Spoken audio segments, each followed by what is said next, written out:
Welcome to TFL's Capital Connection, the family leaders' weekly video that gives you an update of what's going on at the Capitol, news that you need to know from Iowa's legislative session. I'm Drew Zahn, Director of Communications for the Family Leader, and I am here with Chuck Hurley and Danny Carroll, who are working every day at the Capitol, advancing and advocating biblical values and being your voice here in Des Moines. We have had actually a surprisingly big first week. Normally, things don't fly this fast, but we've had some fantastic things to report to you. And one of those things actually came from the governor's Condition of the State speech, which happened earlier this week. And I wonder, gentlemen, if you might give me a little bit of a recap on what struck you about that speech. You mentioned advancing biblical values. The governor advanced biblical values. She came out very strongly for the Protect Life Amendment. We were trying not to shout and create a disturbance. It was one of the highlights of my 29 years down here. I mean, it was that good. Seriously, I'm guessing $1 to $2 million in free advertising when the governor gets behind something.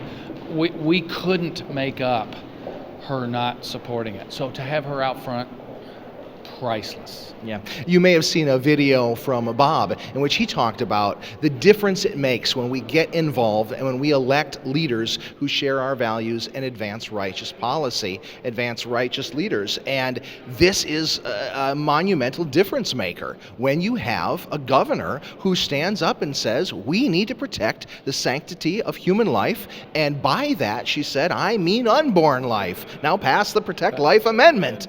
That's fantastic news and a great encouragement to our pro-life friends in the House and the Senate. And it was so encouraging that we actually have got movement already to report on that. Danny, why don't you let us know what's going on?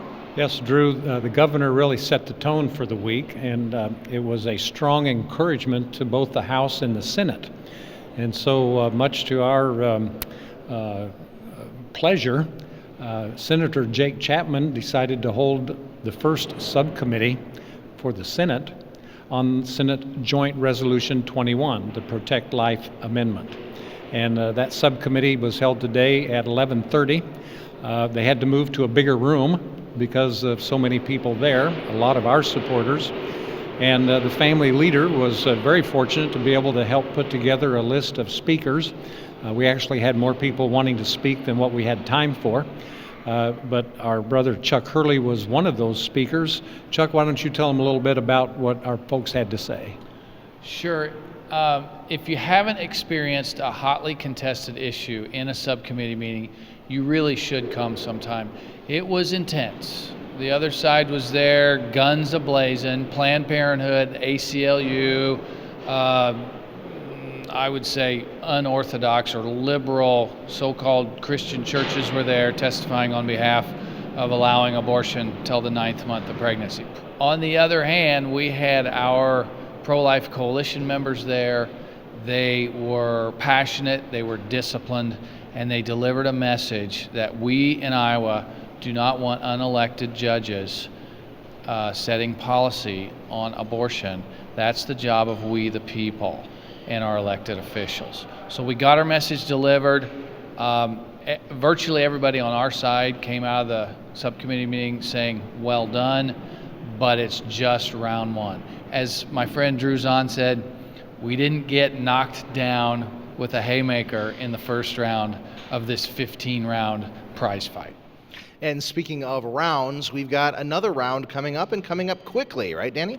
Yes, Drew. The legislative process may appear to be somewhat chaotic and disorganized, but actually it's very orderly.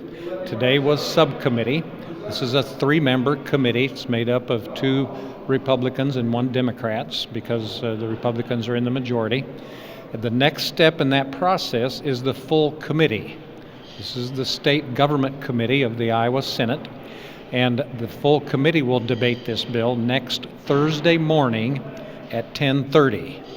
Please come and show your support if you can get away next Thursday at 10:30.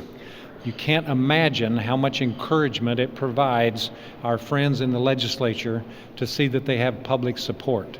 It reminds us of the story of Moses and his arms getting tired. and Aaron and Hur on each side holding up his arms.